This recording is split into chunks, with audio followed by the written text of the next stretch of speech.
Good morning, good evening, good afternoon, everybody. Welcome to Zwift Community Live broadcast of the USA Cycling League, presented by Indoor Specialists. This is the preseason race. We're looking forward to sounds to be 10-week series of races. I got Dave Towley next to me, and we are out on the Magnificent 8. We're floating, it looks like, out above what is going to be an amazing race course today. Fast and Furious, though, crit racing, I think, more like Dave.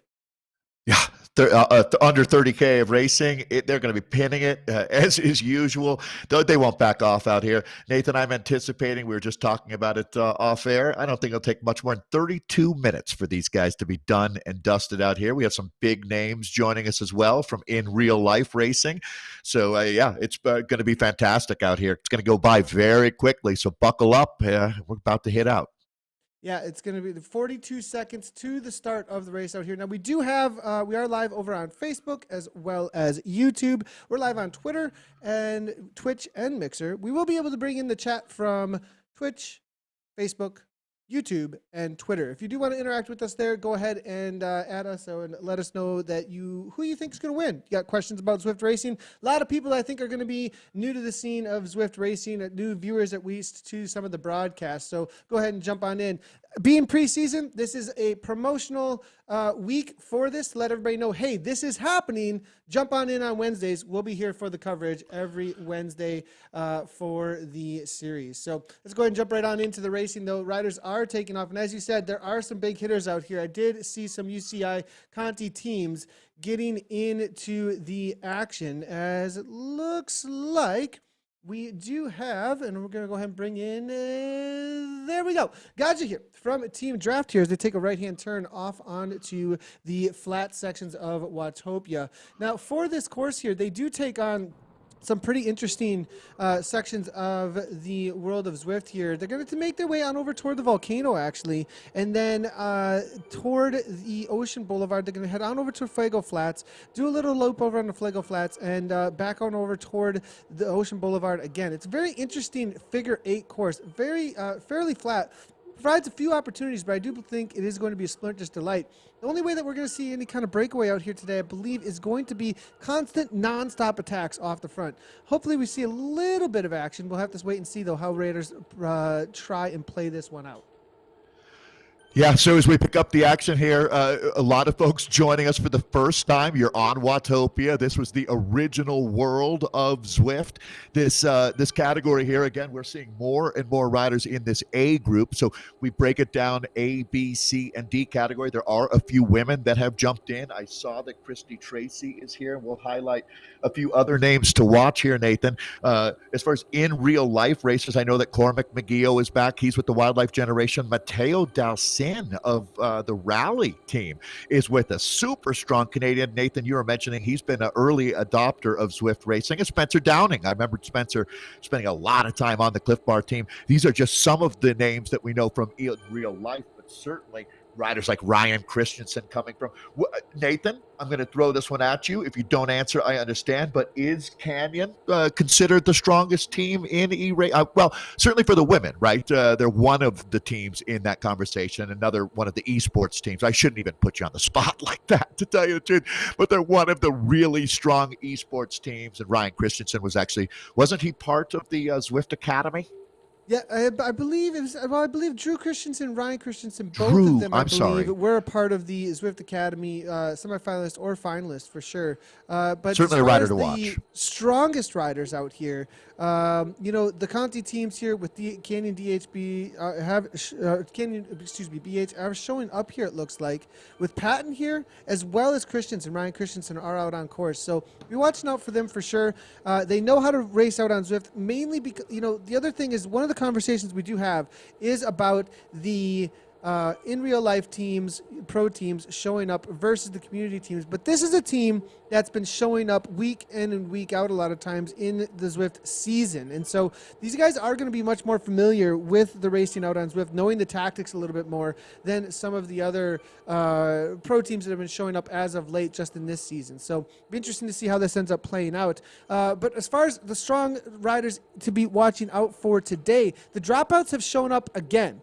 And they are out here. Mike Schwartz, I think, is going to be one to watch out for, at least as a team leader there. Not sure that they've got the firepower out there, though, today to try and handle the likes of some of the other riders that are in here. Obviously, with indoor specialist Ryan Larson being out there, be watching out for him for sure.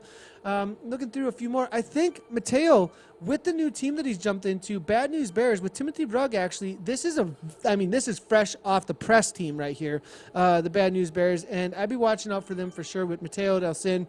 I've seen him win many a sprint in I think it's been about 2 years though, maybe, since I've seen him really jump into any of the broadcast races. So watch out for him. I think, though, going to be interesting to see him jumping back into these races and whether or not, coming back into this fold of esports top-end Zwift racers. We'll see what he can pull off, because in the past, I'd definitely be counting him as a favorite. I don't know, though. We'll have to wait and see how things play out with a whole new breed of racers out there now. So Frank Cundiff there, rider out of Washington, D.C., big part of the USA Crits scene. Big thank you to USA Cycling for their support. I have so much love for what that organization and what they're doing. I saw Don Lasole, who's one of the big players there at USA Cycling, is joining us right now. This is it's certainly not going to be replacing USA Cycling. We're working together in this symbiotic relationship, and right now at Zwift, we're really happy to take the lead in allowing folks to get together, and that community that's such a big part of what Zwift is all about is also a big part of USA Cycling. So welcome to everybody who's joining us here. We're in the early going. They're racing today for a little over 29 kilometers, this figure 8 circuit. Nathan, it's flat, it's fast, it's on like Donkey Kong. You're looking at Mateo Delsin, one of the Bad News Bears, the BNB team you were just mentioning. They are freshly minted. I learned about them this morning, Nathan. I don't know how long this has been in the works, but they've got some really interesting riders on that squad. They're going to be a big part of the conversation here during the COVID-19 season that we're just about to kick off. Again, this is not part of the series. This is our pre-season race that we're doing right now. There's Christy Tracy up there. She was also part of the Zwift Academy. She made it down to the final few riders there. She's a rider out of Texas that has just returning from a fractured hip. It's really good to see her back. She really does the work, no doubt about it. So we're looking at Christy Tracy right here. You can look at her numbers and see that she's making over 4 watts per kilo right now. Christy, good to see you back here. Good to see you in the A's as well. She's a brave lady. So certainly a rider to be watching for in the front end of the group. Nathan, we always wonder about tactics. Is that not the conversation that you have at every single race, whether it's out on Watopia or in real life, is how is this going to play out? 30K. There's some riders that are going to make this rough for the sprinters here as we hit the gravel sector.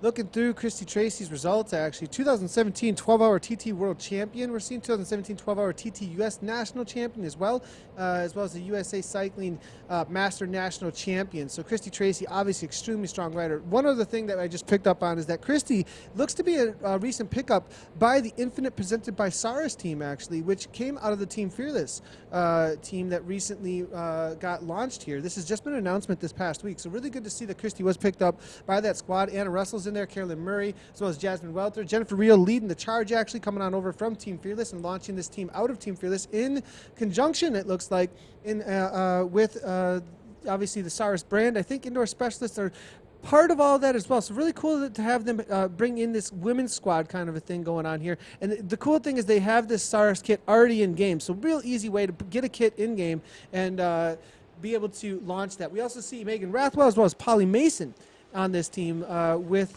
Christy. So Christy out there representing that newly formed Team Infinite that has launched out of the Team Fearless and has branched off into the world of esports. Now we do have some obvious attacks so with the front end here going on. Gleason here as well. Here's Mateo Delsin actually is going along with it. It does look like Innovation. Verhoeven is there. Podsline is there.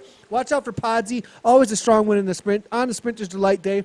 But I just noticed Luke G is out here, though. Luke G from the Dropouts. This boy is nonstop and showing up here. Watch out for the Canadian because he has been almost unstoppable when it's his turn to go. This team here, when it's time to work for a specific individual, they know how to do it, and I think Luke G might be their favorite on the day. Yeah, Gilles Bolt, as we talk, the Canadian that you're talking about there, Nathan. He is one of the most recognizable riders. He's always up on the front. In the last month of watching extensive amounts of esports racing, I've really identified him as one of the key players. A lot of things will pivot off of Luke. You can see him right there as another surge coming. But that dropouts team is absolutely a squad to be watching out here as well. We're starting to highlight the teams. You're starting to learn about some of the riders. A little bit of a surge going as two riders coming together on the front. Wanted to give a shout out to John Gatch watching from Cincinnati. John was the first person, Nathan, that I ever met who Zwifted. I was like, walked into his basement 4 or 5 years ago. I was like, what is going on here? So, John, good to have you. John was asking about co-ed racing, and I'm going to keep working through Zwift Power here because there are multiple women in this A race, and I think a couple of them, as you noted, Nathan, are still up in the front group, but it's turning into a chase group now. It's Verhoeven here who's going to be, he's got some company. Let's see. These two are going to work together. Gap just a couple of seconds right now. Pretty tenuous here. Peloton surging will bring them back as we make our way. One of my favorite parts of the course, right there. We do that have reminds me of being in the canyons here.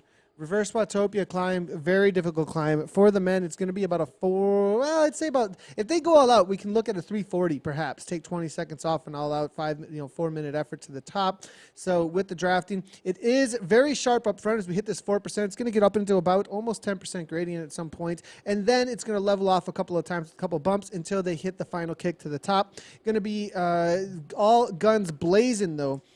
With the sub 4-minute KOM most likely. Gavin Dempster here, though, winner in London a couple years back at the In Real Life tax event, making his way to the front now, pushing the pace, 9 watts per kilogram to shut that gap down that Matteo and Verhoeven did create. Ryan Christensen there on the wheel. It looks like Podsy there holding on. It looks like Luke G. Larson, the two indoor specialist boys working together in the orange and light blue now, as you can see, on their blue Tron bikes. Nice little kit set up there that they're showing off in game. Alex Patton is there as well with Pacheco coming from Vision. Mike Schwartz now coming from the Dropouts team, taking up the back of the pack here. And then it's going to be, it looks like the Wildlife Generation here. Mikhail here now is making a move as he's holding on here, it looks like. And, I don't think he's under any duress really. And maybe just holding smart at this point to make sure that he makes this break because this looks like it's going to be the deciding moments out on course. Super strong rider out of Durango, Colorado on that Wildlife Generation team, Cormac McGeough. He holds an Irish passport. He's been living in Durango for quite a while. He's really embraced this esports racing with obviously no season happening. That team finished their first race over in Malaysia at Tour of Langkawi. They had some success over there, and then we shut everything down and moved it over here to Zwift. So Cormac McGeough, always going to be a rider to watch. We were talking about him, Matteo Dalcin as well. Matteo rode for Gord Fraser's Silver team, which was the Canadian national team for a while there. They wore an orange jersey and were well represented in all of the North American racing. He's now wearing another orange jersey on the Rally team, one of the better known teams racing in North America over the last decade. And Matteo Dalcin is a huge talent. This young Canadian absolutely has all the benchmarks that you'd look for in a World Tour rider. He's on his way up, trending in the right direction, as they say, Nathan. As we're watching him on his BNB team, Bad News Bears, brand new squad here, and they are coming up quickly on 1/3 of the way in. You can see how quickly, maybe I was a little bit, not quite as quick as I thought it was going to be, Nathan. I had them with a little bit quicker ETA, but I'm always ambitious, right? I always like the train to get in early. Looking through here, and it looks like Van Heusen here from the Dropouts here, making a move off the front now, and this may be softening of the legs to work for Luke G. I may be in a little bit of assumption there, but I have a feeling this is a move from Schwartz now trying to go across, actually. So they're trying to put 2 into a breakaway, it looks like here. And it does seem that Matteo here now is going to be the workhorse, though, on the front for the Bad News Bears to make sure this doesn't go anywhere. Larry Park is right along with it, and it looks like Podsy now is able to hold on. Vision there just hanging about mid-pack here. A couple of falling off the back, though. Obviously, this is a very strong attack because look at how it's doing the damage at the back here. It does look a few now starting to fall off the back of this main pack here. Patton here just hanging on. It looks like Dempster in trouble. This is not a rider you'd expect to be in any sort of trouble here, trying to get back on terms. 7.6, maybe just a little bit of lack of concentration. 7 watts per kilogram here coming from Gavin Dempster. He needs to close this down right now as Smith, as you can see, done and dusted. A race of meters, shuts it down, 1.6, as he needs to bring that heart rate right on down. Dempster just clawing his way back on, and this is the main group that's been split here at this point on that reverse Watopia climb. We're going to be heading on over toward the Ocean Boulevard with a right-hand turn, I believe, and then it's going to be a left into the Fuego Flats, I believe. I'm going to have to double-check that. It may be reverse on Fuego, but I think that we're going to be taking Ocean Boulevard on over toward the climb into Sequoias. Pretty cool little figure eight that we're doing here. You're watching Dempster rejoining. I mean, this is literally like being in the slipstream of a semi or not. Remember Dave Stoller and breaking away. He's got to get up and close that gap down. It's going to make a huge difference here.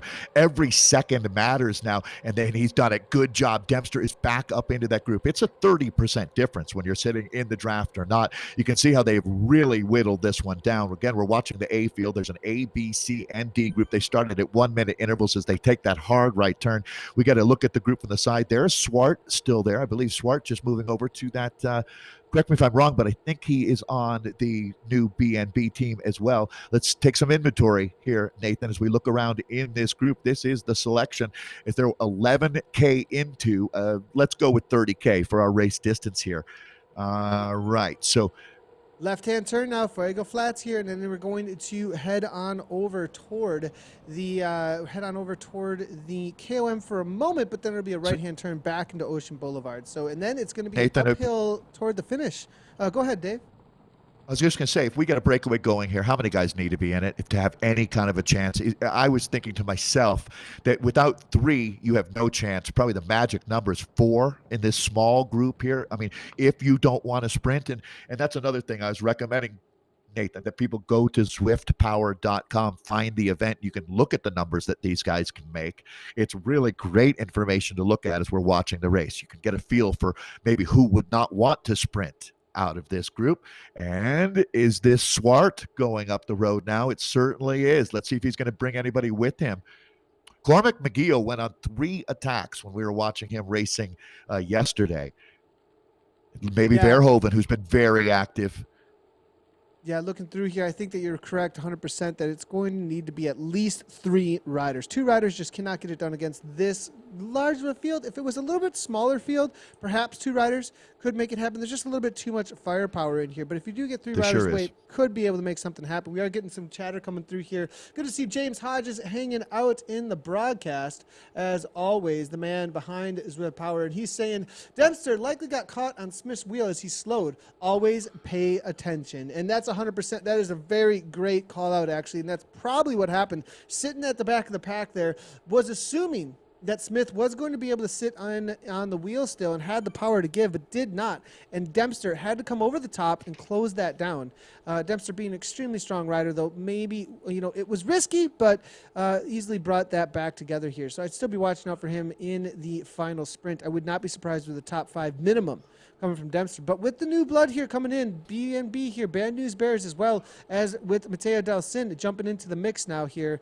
And it's pretty cool to see. We are starting to see this pickup of the North American riders a little bit more right now that would otherwise be racing out on the circuit here in North America with the USA Cycling races, at the top end UCI Continental teams. We're seeing them jumping into these main races over and over again now. So it's really cool to see them picking up on the Zwift racing and using the fitness that they've obviously built up that was going to be used in real life to jump into these Zwift races and start competing. So really cool to see and exciting to welcome all of these riders now. Some of them, though, a little bit more familiar with it as Christensen, and we're seeing Alex Patton are in their evening there over there in the UK, getting a little bit of international rivalries going as well as we usually do. This one is all over the shop right now. Take a look at the front of this group. Multiple splits happening. This is a tough moment. You got to weld these gaps back together, Nathan. Sometimes, as you know, it's not you letting that gap open. It's the rider 2 or 3 wheels ahead of you doing watts it. Per kilogram, Which can be a worse scenario. Look at these numbers. All right, Mateo Dalcin is going nuclear right now. This man is throwing another log on the fire. So we talked about, you were just mentioning, in real life racers making a difference. This man is making a mark right now. So we are just about to hit the halfway point. Mateo Dalcin, the Canadian strongman, is absolutely surging here, Nathan. What is this going to do to the group? This should blow things up. And he actually timed this extremely perfectly because there was a couple of attacks prior to this, up in that 6 watts per kilogram, keeping the pace really high. And you could see that it was starting to get strung out behind. People were not bunched up in the pack. It was definitely not hand-holding time. And because of that echelon that started to straighten out there, he saw that the elastic was snapping, and boom, he hit it hard, seeing the opportunity. But he needs somebody to come across, and that's exactly what's happening here. Ryan Larson, 8.1 watts per kilogram as the speeds pick up. But at a negative 1% gradient, the speeds are going to get high, but the rest of the pack's going to get a little bit extra draft here. So it does look like Verhoeven's coming across here, but the pace is so crazy that the little gaps here between the riders are causing damage, and it looks like we will start to form a main group here of about 7 riders. Mateo's got to continue on, though. Not slow down here at this point. See, riders now, if they slow down too much, they're going to be looking for wheels, and from there, riders like Luke G will be able to come back, but this is interesting to see. Not usual that Luke G would be off the back. This must be insane, the kind of pace that's being set. Suffering is real. 177 beats per minute. Luke coming over the top with 8 watts per kilogram. It looks like Luke maybe was waiting there to go into those orange numbers to make sure he doesn't drag anybody with him, but the speeds were just a little bit too high, and he ended up doing just that. It does look like, though, Gleason, along with Pacheco, they're making these perfect tactical moves, allowing the riders to split up just enough to where they can attack into orange numbers and try and drop anybody on their wheel. It's almost like they're creating their own burrito power-ups, but by doing it with this very tactical riding right now with these crazy high speeds and 8 watts, 9 watt per kilogram attacks to try and break anybody off the wheel. But it's happening at every point of the pack here. Never seen anything like it before, really, in Zwift racing. This is tactics at best in Zwift racing. This is a new era. This is what racing is going to be like from here going forward. Incredibly aggressive. I mean, this is outstanding what is happening here. I mean, normally, if you just rolled out 45, 50 A racers on a 30K course, to get this kind of separation is unimaginable. These guys are at each other's throats out here. Zwart has been there. The Flying Dutchman Verhoeven has been super impressive out of this group. Mateo Dalcin, he lit the fuse. We're going to find out if he's the bomb as well, because somebody is going to have to finish this. We're down through the midpoint here as this part of the course. Again, it looks like we've got Zwart making another surge. Bad news bears it's been rider after rider.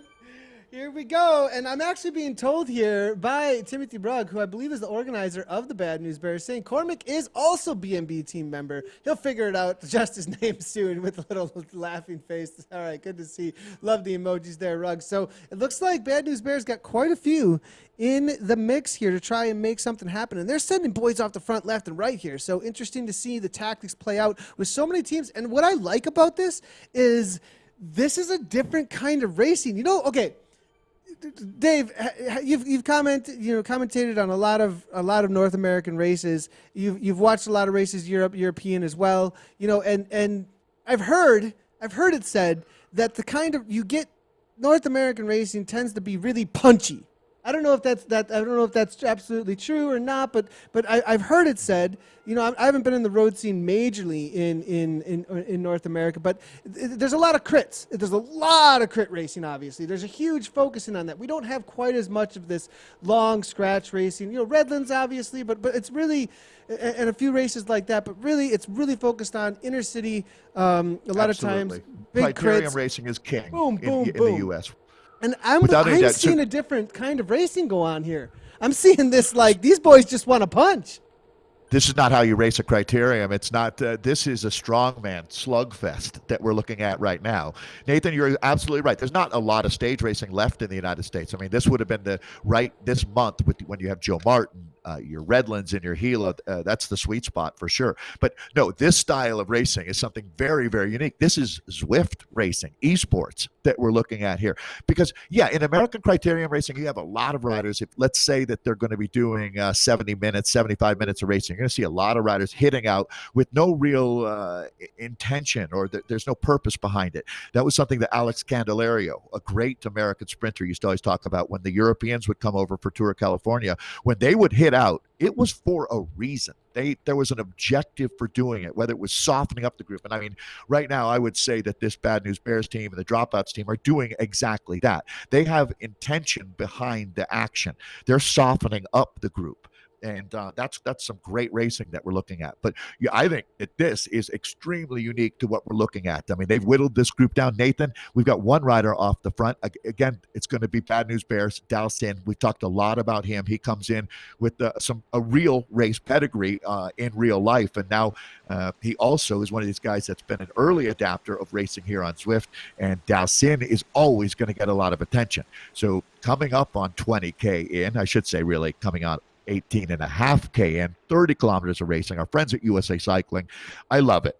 Everybody who's joining us, I hope that we can be back out there with all of our friends from that family soon. But for now, here is a great way to gather. Nathan, we're getting down to it. The business end is coming up quickly. We got a solo rider off the front, but not anymore. They've reset this one. Hit the reset button. Look at the here. damage here, though, Dave, at the back. Look at this is. I mean, Shrapnel, these are some man. serious Shrapnel. spaces. On a flat course like this, usually it's bunched up. Usually it's this kind of hand holding. Yes, there'll be some pressure at the front, 5-6 watts per kilogram for a moment, but these have been nonstop orange numbers off the front and hold. Orange numbers off the front. They continue to haymaker after haymaker here. It's either the dropouts or the Bad News Bears have been off the front over and over again. The funny thing is, they all picked the green jersey, so it's going to be the green jersey over and over again off the front. We'll have to get some. You have to look on the right-hand side of the screen, guys, in order to see who is from which team some of the time here. But it does look like Van Heusen does get back on terms. Dempster continues to follow the wheels.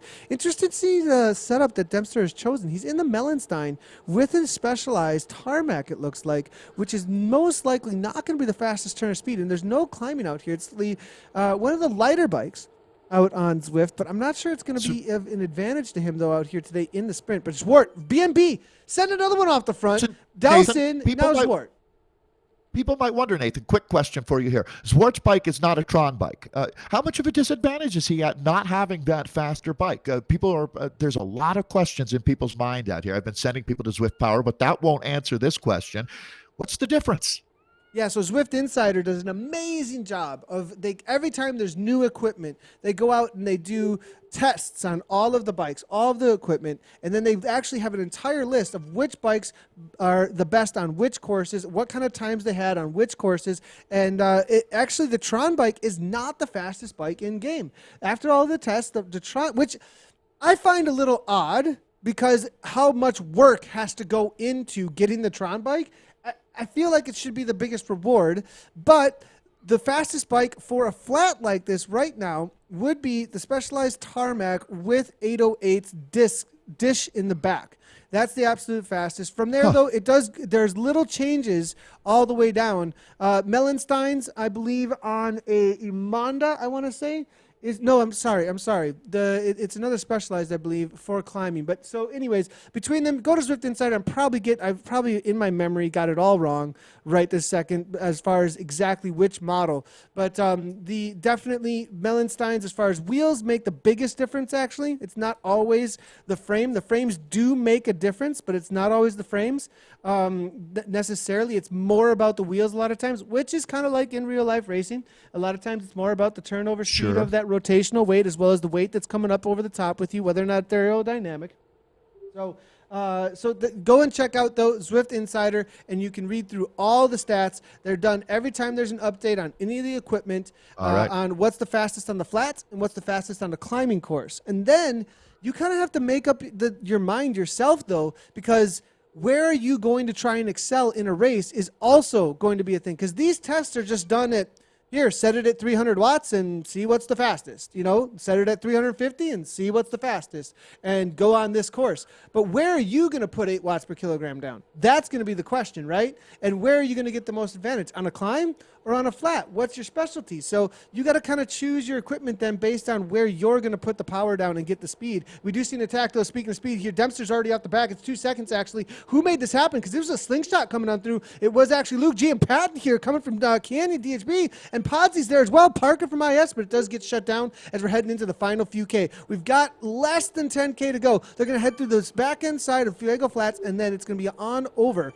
toward the San Sequoia, toward Titans Grove, and then into Ocean Boulevard, and then to the sprint section again. who is the best sprinter left in the group that we've got in the middle of our screen right now. I know a lot of guys would like to throw their hand in the air and say me. We're going to find out. They have made it a rugged ride to get this point. Nathan, I always feel like you're kind of going from Death Valley to Palm Dale through this part of the course here. It's been tough, no doubt about it. These guys have never backed off. I see Cormac McGee is still so a lot of the guys that we expected are still in this group. And, Nathan, if you haven't been dropped now, I tip my hat to you because I think you're going to make it at this point. If you're riding in what I'd call Group 1, I think at this point they've made enough attempts to try to shed riders out the back. They have punched many tickets out here, but we're down to about 8.5 kilometers of racing until we've got the finish line for this group. Our A's, the B's started a minute behind, the C's a minute behind them, and the D's out there as well. So we'll pick them up as soon as we can after we get this start. But Nathan, these guys are coming in hot right now. Looking, it's going to be a right-hand turn, and there's going to be one more climb now. Well, there's this climb, which is a little bit longer. It's probably about 1.5 to 2 minute climb. They're going to head into Titans Grove, but they're going to take a right-hand turn. This next section is very dangerous. It is well known that the left-hand turn into the downhill may not have as much draft as usual. I have been on a ride over and over again. And look, this is exactly what we were thinking here. Schwartz here from B&B goes to the front. This is the last opportunity. There's one more opportunity leaving Ocean Boulevard, but the reality is that it's so close to the sprint that it's essentially just a double kick because it's less than a K to go or so to the finish line. So this is the last chance with an uphill. Mateo Dalcin, B&B on the front. Patton now shuts it down. The left-hand turn, though, if they get a gap leaving Titans Grove into the split of the Epic KOM and Oceans Boulevard, that downhill is very dangerous. It's almost impossible to find a draft through it if anybody's pressing the pace here, and it looks like it's going to be Cormac now on the front here with Schwartz going alongside him. Two riders, Dempster not going with it. Orange numbers, 183 beats per minute now at this point here. Wildlife Generation absolutely demolishing right now, it looks like, with Schwartz with the dropouts. 170 beats per minute. This is a serious attack. 3 seconds, left-hand turn. Will they be able to hold on to this gap, though? It's going to have to go all the way to the line because it's about 5K or so. Everything all in TT. They do have the advantage that it's dropouts and B&B that are off the front here. Schwartz got to hold on. This is what I was talking about. Look at the gap go out. Even though Schwartz is within about 5 meters, it continues to go out because of the raw wattage. It's hard to find any kind of draft through this section for some reason. Wow. You do see the riders behind here trying to work together here. They are pushing 56 kilometers per hour. They got to continue on, though. 56 here coming from McGill. It does look like he's going to be able to hold on to this here. Ryan Larson on the front now, 55. They're matching. They're doing better than the speed, and it's still about speed out on Zwift. They have to continue on, though, and not slow down. Patton on the front of 2.5. It looks like the dropouts here, are they chasing the old man down? No, they're going to force Christensen to do the work, as well as Podsy and indoor specialists trying to win their own race. They got a gap. Now they have to stick it.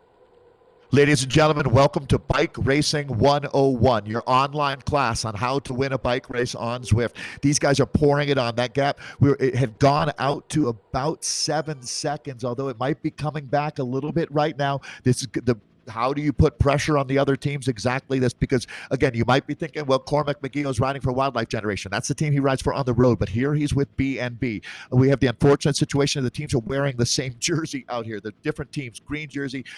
So the two biggest teams, as Nathan mentioned, or the two, I would say the teams that have been animating this race are both representing that breakaway, but that aerial shot gives you a very good look at this attentive group. It went from being Group 1 to the chase group, Look at and the I think it's going to go back Somebody's to Group going across. Who's that trying to go across? It looks like it's going to be Schwartz. No, Podsy's trying to go across. Podsy's trying to go across. Schwartz drops back. It looks like McGill's gonna have another one come across. He's pushing 6'2". He will not give up. Fitzpatrick's trying to go across now as well. They're trusting the Wildlife Generation team member to hold this. Excuse me, B&B. He's riding for B&B. In real life, he's also riding for Wildlife Generation. In game, I'm seeing Wildlife Generation, so I keep calling that out. But the B&B rider, though, it looks like with the dropout, still trying to continue on. He does get caught, but it does not look like he's giving up. They could continue to make a split, but they have to attack out of this speed. They've got to hold that 60K per hour or so and get a few more to drop off. Luke G might come on through. Indoor specialist or one of the others here at this point. They do have an opportunity to counterattack as they hit this flatter section with a whole lot of speed to slingshot off the front. Will they do so? And it looks like Zwart is doing just that. B&B on the front now, 7 watts per kilogram. He's got Luke G on his wheel. Mateo Dalcin, can he break them off? They're dragging the peloton along with them, though. All they got to put out is 4.6 to hand. They have to snap it right now or they will get advantage hanging onto the wheels. Okay, 3K to go, basically. This is all in time now. The horses are galloping, no doubt about it. They can smell the barn. Nathan, what I love about Cormac McGeough here that really impressed me is the fact that after he makes these big efforts, he's able to hang right in there. He doesn't go to the back of the group, so he's really keeping his head above water. There's Luke G, the Canadian, who's also now emerging here. Matteo Dalcin has remained up near the front.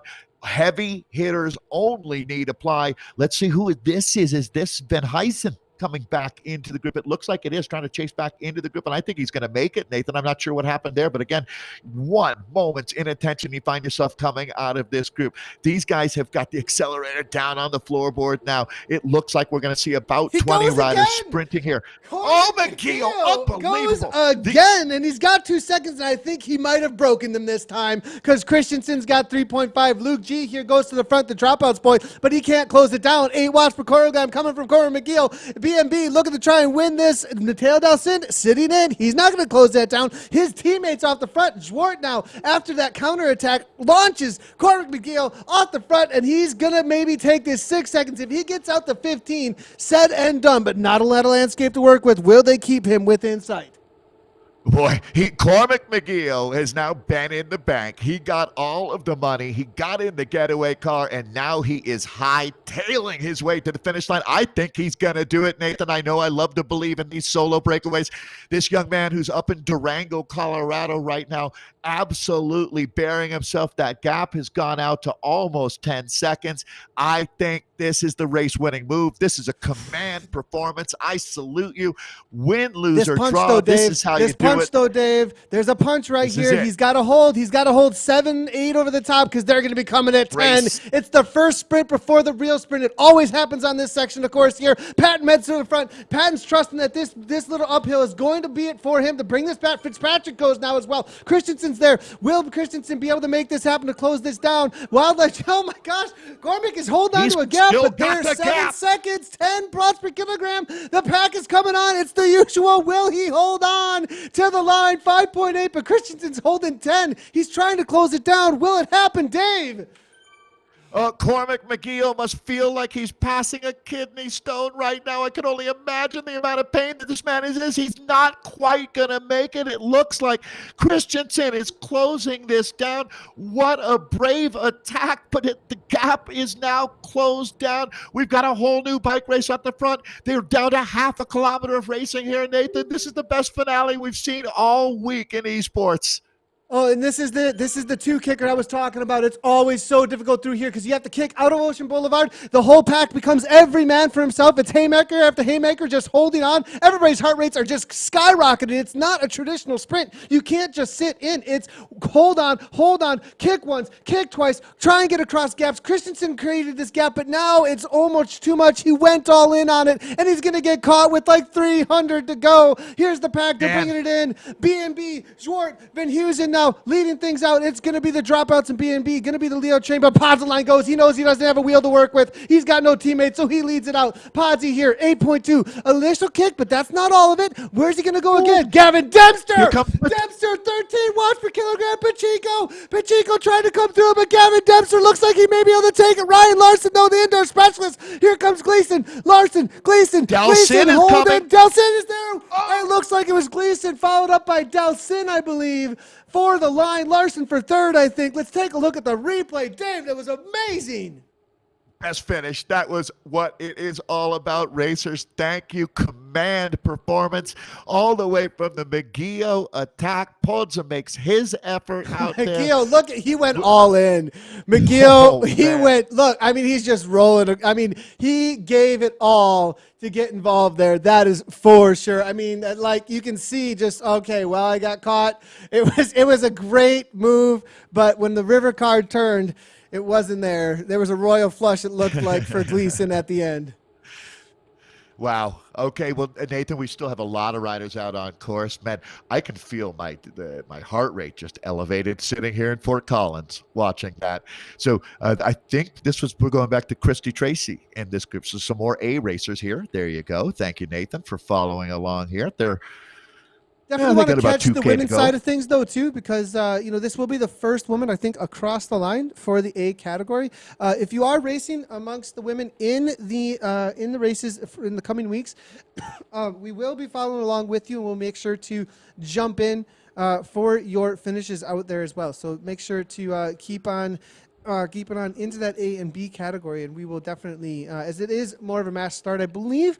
Not sure if they're going to change up the way that they are setting up the races, but right now, being a mass start for the category-specific A racers, the women are going to be jumping in for A, B, C for each one of those categories. So, so from what I'm seeing today, that's how it's organized today.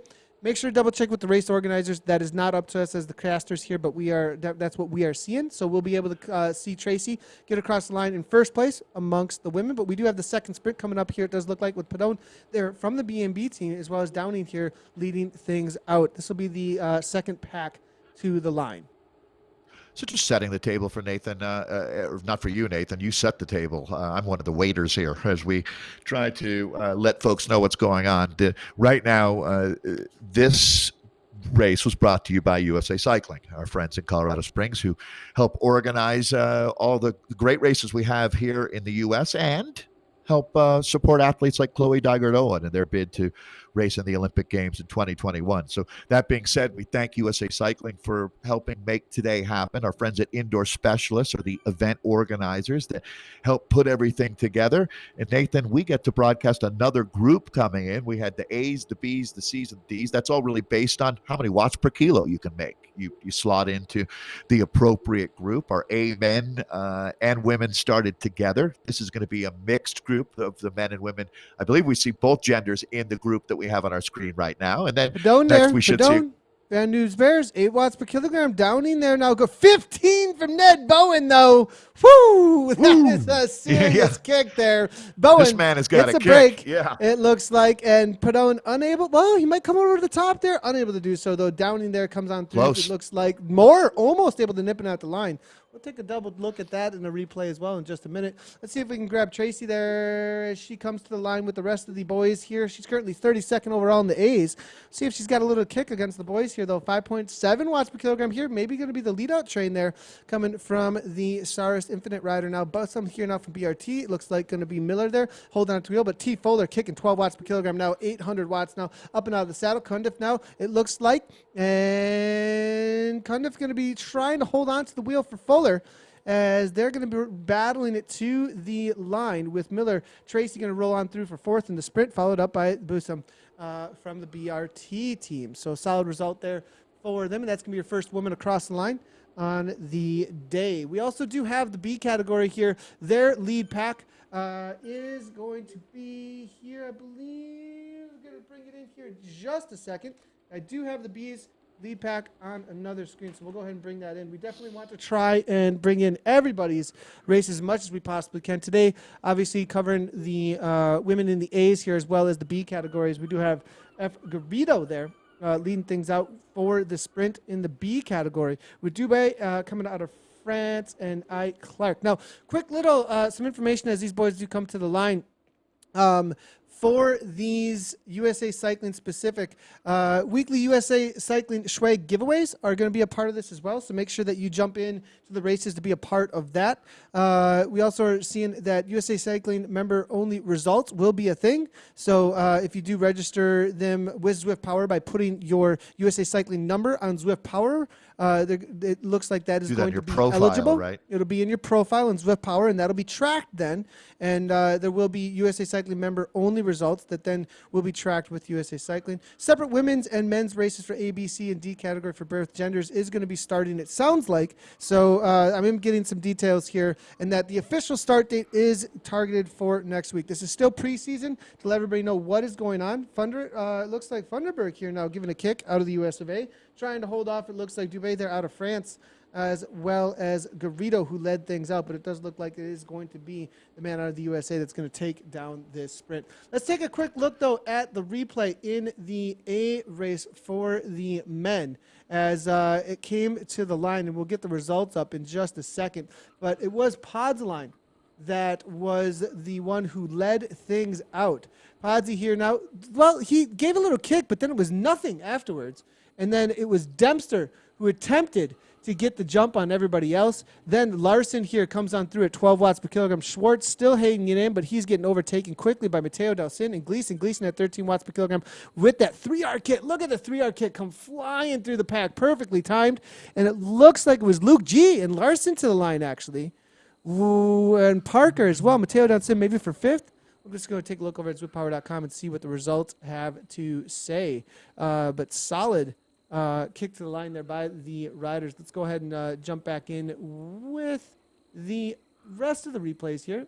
As I did see, this was the second group with Padone and Bowen here that was coming on through. And this was sprinting, I believe, for just outside of the top 10.